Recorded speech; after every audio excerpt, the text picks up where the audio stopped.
As soon as after birth, pwede daw bigay, nakalagay naman sa instruction. Tapos mamaya ulit, after 5 hours, 7. Okay. Ayan guys, padede na ulit.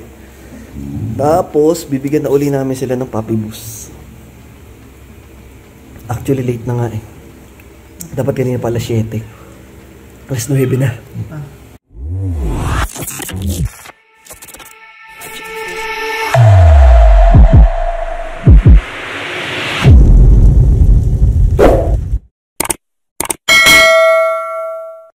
Prime Matrix, gut health, and protein supplement for all dog breeds.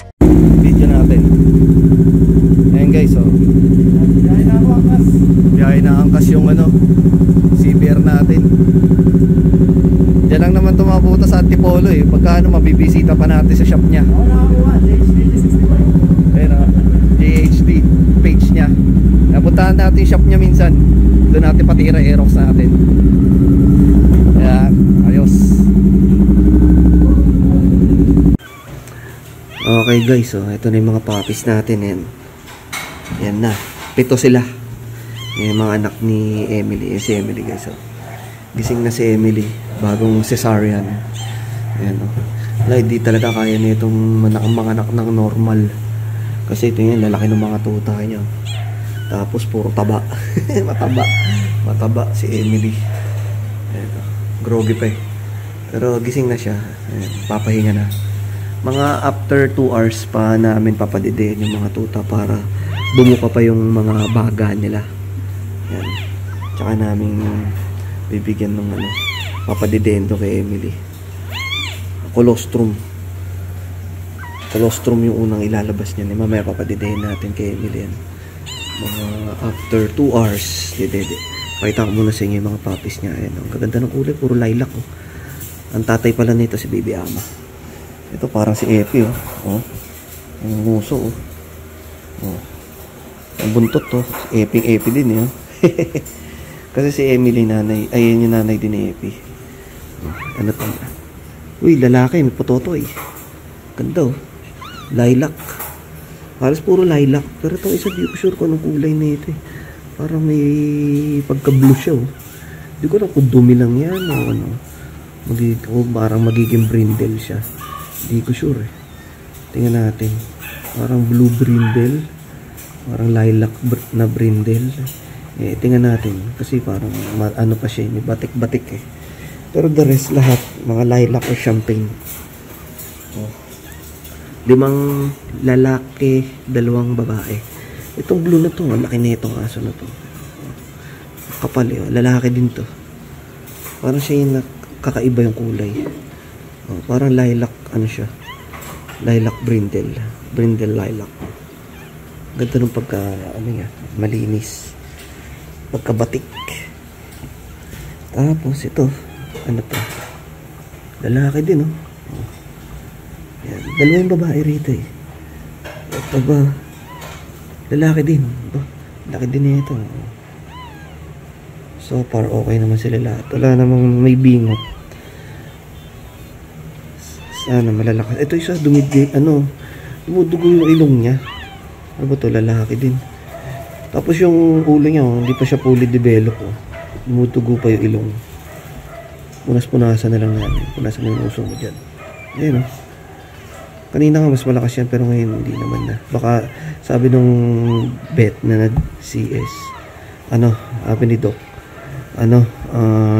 sa pressure daw yan, kaya ganyan. Okay naman, humihinga naman siya. Sana mamaya dumidi. Tapos ito babae yan, ito yung babae. Diba? Liit to. Ganda ng babae na to. Short tail siya pero ganda, solid. Parang si Epi yan. Ito din ito babae. Ito lilac yung kulay. Micro exotics. Ang ganda yan. Masolid ang mukha niyan.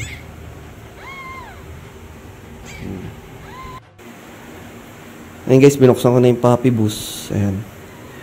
Ito, Pwede mo na kagad bigay ito sa tusa.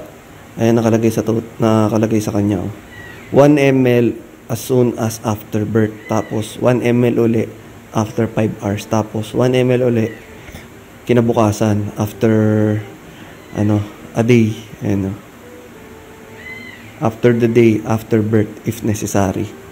Ayan, kumbaga para pampalakas ng tuta to pagka labas talaga nila. Pwede na yung puppy boost.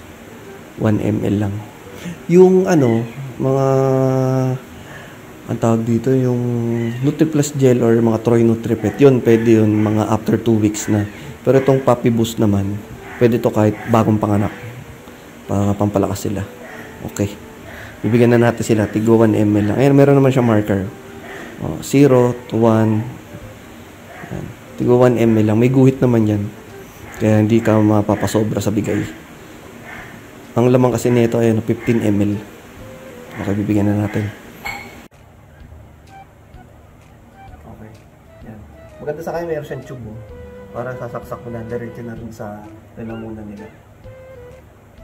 After 5 hours, bibigyan ulit namin mamaya. Para malalakas yung ating mga puppies. Okay, last one. Ito bibigyan namin yung yung puppy na dumudugo yung ilong. Sana ito masurvive namin. Kasi siya yung siya yung hindi po develop eh. Ito may ulo niya. Parang wala pang balahibo. Ayun guys. Wala pang balahibo yung dito sa may ulo. Dumudugo yung ilong. Sige mak. Para mabuhay namin ito. Bigyan namin puppy boost. Isa-isa, balik ulit.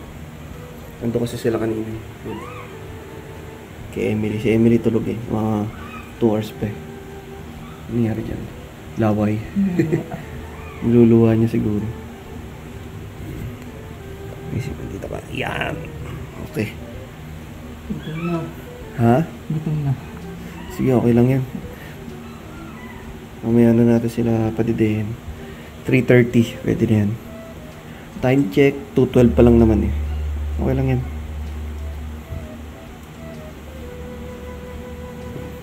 Puppy boost muna sila. As soon as after birth, pwede daw bigay, nakalagay naman sa instruction. Tapos mamaya ulit, after 5 hours, 7. Okay.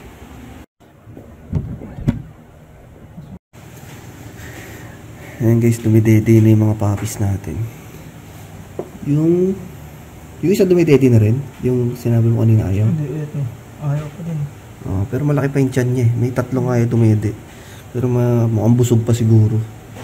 Medyo malaki pa yung tiyan eh. Hindi pa sila nagugutom.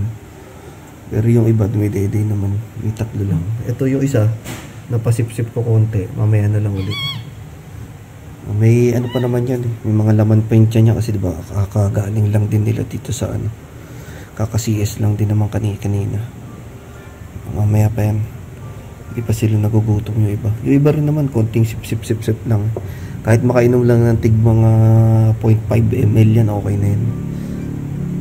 Hindi pa naman nila need ng maraming gatas. Itong isa sumisip-sip na. Kailangan kasi pipisimulin mo ng konti yung yung dede. Pag lumabas na konting gatas, itutok mo na yung pasok mo bigla yung bibig ng tuta. Kasi pag nalasahan nila yon, nagustuhan nila, nabasahin na lamunan nila, tuloy-tuloy na yan, sisip-sip na yan. Ayun, sumisip-sip na rin. Yan ba yung kanina sinabi mo kayo dumede? Oo. Yan, sumisip-sip na siya. Kasi nalasahan niya yung yung gatas, parang nagustuhan niya, sisip-sip na yan. Ito, may sumisip-sip na siya. Try natin yung mamaya yung isa. Mahina pa yung gatas ni Emily. Bibili ako ng pampagatas niya. Ayan guys, padede na uli. Tapos, bibigyan na uli namin sila ng puppy boost. Actually, late na nga eh. Dapat kanina pala 7. Alas 9 na. Basketball pa ako eh. Pero okay lang yan. At least lahat sila dumidede na. Si Emily Si Emily mahina pa kumain. Pa lang siya. Raw yung kinakain niya. Pure raw. Tapos ano, pwede yun na hinahaluan na lang ng ano. Pagka ano, haluan na lang namin ng ano, Primatrix tsaka yung ano, vitamins, may vitamins siya yung ano, Nakalbit, pampagatas, tsaka yung Papi Obi. Reprobit Obi pala yung iniinom niya. Tapos syempre antibiotic. Ayan, mga toto. Ito yung ano, at least dumidede na. Ito yung hindi pa fully develop yung ulo niya, pero mga de-develop din yan. Dumidede naman siya.